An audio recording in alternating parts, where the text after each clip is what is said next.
Hi there.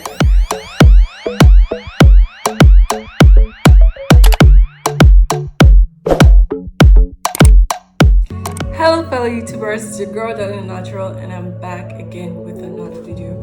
So today's topic is something so common and I really think I should address it because a lot of people don't really know how to take care of this particular condition. So now we're going to be talking about dandruff, also known as contact dermatitis. And this condition actually mostly or commonly appears on our scalp, but there are also other places where it can appear, like your eyebrows, the sides of your nose, your armpits, your groin. In fact, any place where you have oil glands, this condition can actually appear there. So what other things do you need to know about dandruff, aka contact dermatitis? Number one, it is caused by a fungus called malassezia or millicizia.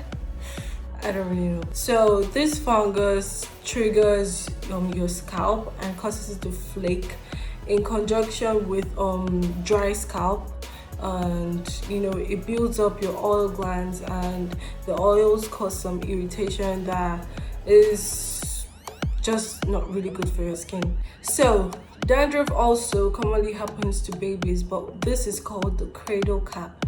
And I have a few causes of dandruff and I'll just be listing them for you.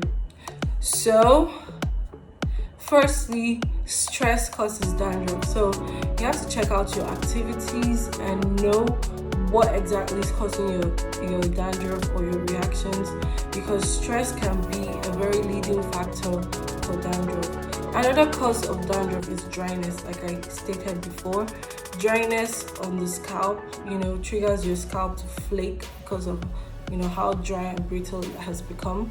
Then the next one is your hormones, and depending on what age you are.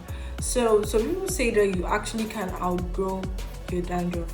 So this is where the age factor comes in.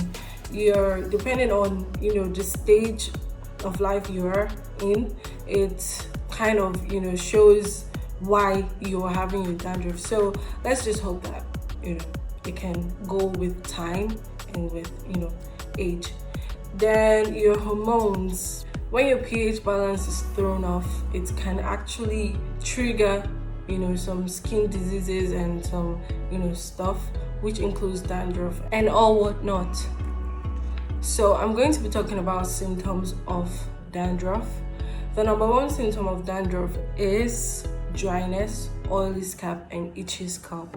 So whenever you have these symptoms, it's very likely that you have dandruff.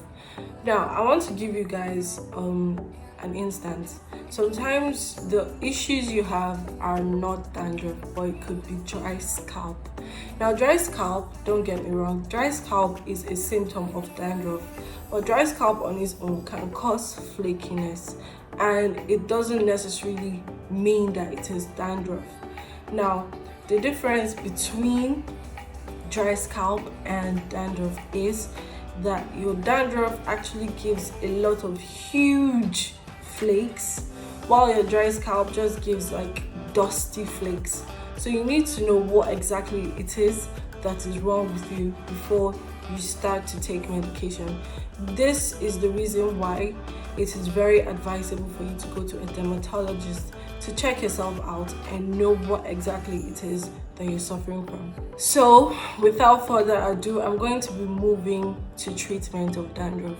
While dandruff actually has no cure, but you have things that you can do to actually be able to manage your symptoms that can be very uncomfortable.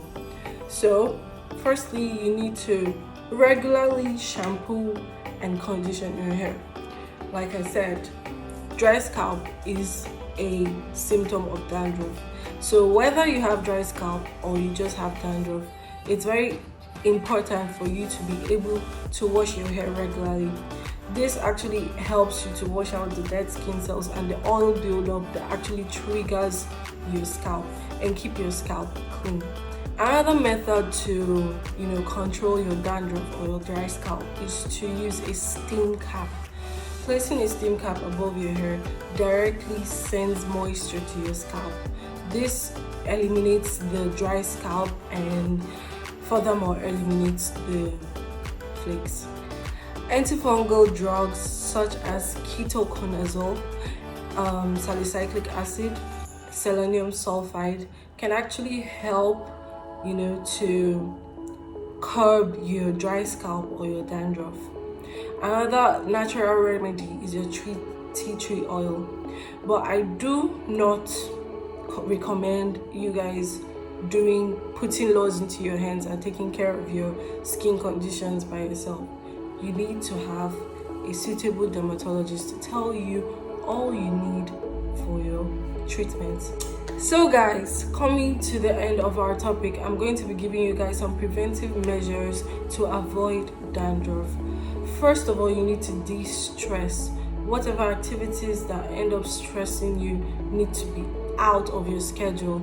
Next up, you need to moisturize and you need to wash your hair, your skin, wherever it is that you're having all these issues. They need to be washed regularly to avoid build-up and flaking. The next up, you need to moisturize.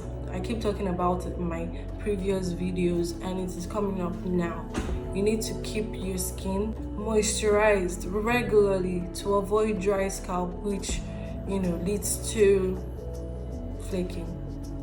Next up, we're going to be talking about your harsh chemicals such as your dyes, alcohol, things that are actually quite harsh on your skin shouldn't be used on your skin if you actually have skin conditions, not just dandruff. If you have any skin conditions at all, you shouldn't be using harsh chemicals on your skin. So with these few points of mine, I'd like to conclude our topic of discussion, which is dandruff or contact dermatitis.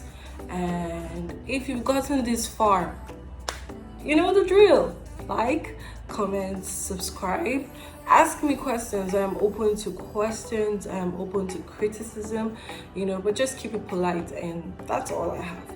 And that is all for today, and I'd love to see you guys in my next video, so stay tuned and don't go anywhere.